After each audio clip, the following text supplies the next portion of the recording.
To the math for years. उम्मीद करता हूं आप सभी लोग यूपी ट्रिपल एससी पीटी का एग्जाम दे चुके होंगे।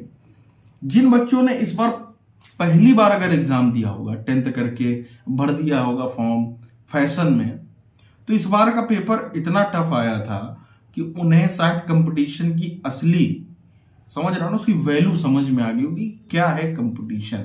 और खासकर यूपी में जिसका कोई अंदाजा नहीं लगाया जा सकता कि कब कितना किस लेवल तक का पेपर चला जाए।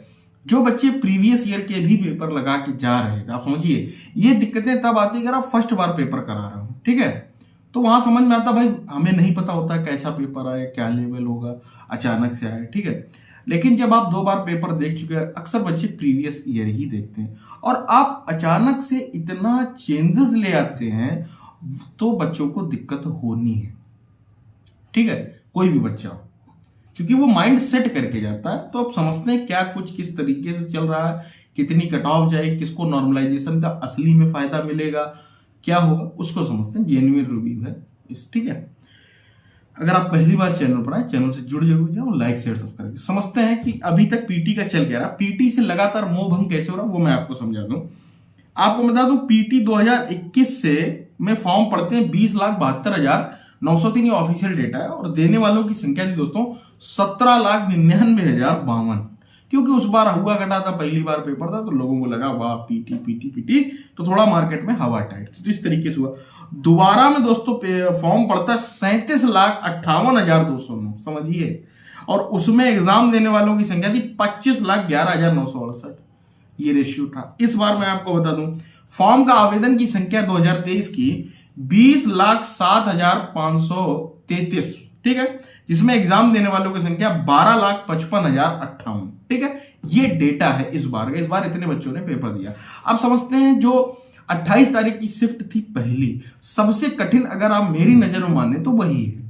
उसमें जिन बच्चों का भी एग्जाम था वो सच में कठिन था। क्यों था उसका मैटर समझिए। भले ही किसी सेकंड शिफ्ट ज्यादा कठिन होगी, लेकिन मैं बताता हूं कारण क्या था।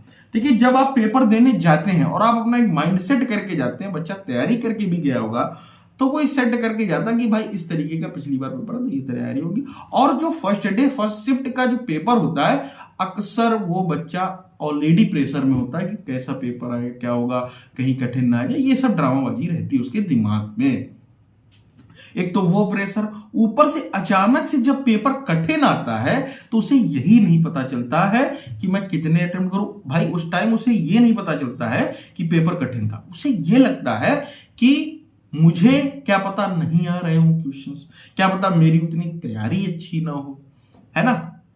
भाई अगर आपने पिछले पेपर में जो 2022 का हुआ था 80 अटेम्प्ट किए होंगे, तो इस वाले में अगर आप 60, 65 या 70 कर रहे हैं तो आपको लगेगा कि मेरी तैयारी में कहीं ना कहीं कमी है, कि पेपर कठिन है, तब भी आप सोचेंगे कि 80 तो करेंगे। तो कई सारी चीजें रहती हैं। तो इस वजह से जो पहले दिन पहली शिफ्ट वाला है उनको ज्यादा फायदा मिलना चाहिए मेरी नजर में। और जहां तक मिलेगा भी आप देखना जब नॉर्मलाइजेशन होगा, क्योंकि उसके बाद हवा टाइट हो गई, मार्केट में पता चल गया कि पेपर टफ आ रहा है, सबको रिव्यू पता चल गया हर जगह से, टेलीग्राम हर जगह से।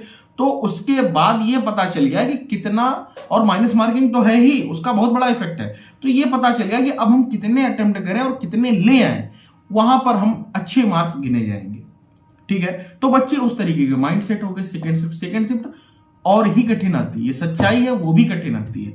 उसके बाद जो दोस्तों थर्ड शिफ्ट हुई 29 तारीख की, फर्स्ट शिफ्ट, उसमें मैं ये कहूंगा कि डीआई सरल थी, सरल नहीं मॉडरेट थी, लेकिन हो जाने वाली थी। कोई सवाल ऐसा नहीं था कि फंसे बहुत ज्यादा, ठीक। तो वो थोड़ा सा मैं ये मानता हूं कि, और उसमें जीके भी जो पॉलिटी थी डुएबल थी, ठीक है, बहुत सारी कुछ करंट के क्वेश्चन भी करने लायक थे, और हिंदी भी करी जा सकती थी, इंग्लिश भी करी जा, तो इस तरीके से लेकिन सबसे अगर सरल देखोगे तो वही शिफ्ट है 29 तारीख की फर्स्ट शिफ्ट। चारों शिफ्ट को देखते हुए कठिन वो भी थी, ये नहीं करंट उसकी भी कठिन थी, कई सारी चीजें कठिन थी, लेकिन डीआई थोड़ी सी नॉर्मल थी। लेकिन उसके बाद जो शाम को शिफ्ट हुई 29 तारीख की शाम को, उसमें और ही कठिन थी, ठीक है। तो ये सारी चीजें, लेकिन नॉर्मलाइजेशन मुझे लगता है बहुत बड़ा कोई ड्रास्टिक चेंज आएगा क्या है।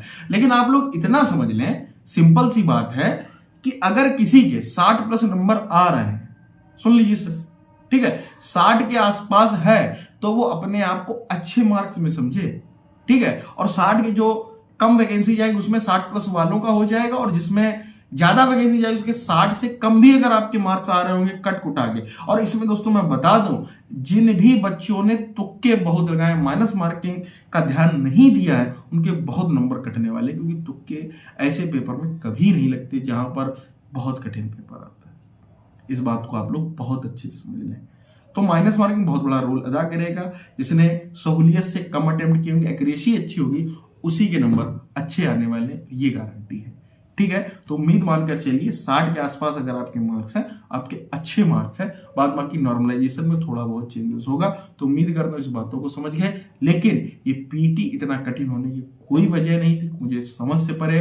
आप पात्रता परीक्षा को इस तरीके से बना रहे, कुछ भी कर रहे हैं, ठीक है, आप बोल रहे हैं कि कक्षा 10 की है, मुझे तो समझ से परे। मिलता है tell then, take care, bye bye. Channel को सब्सक्राइब जरूर।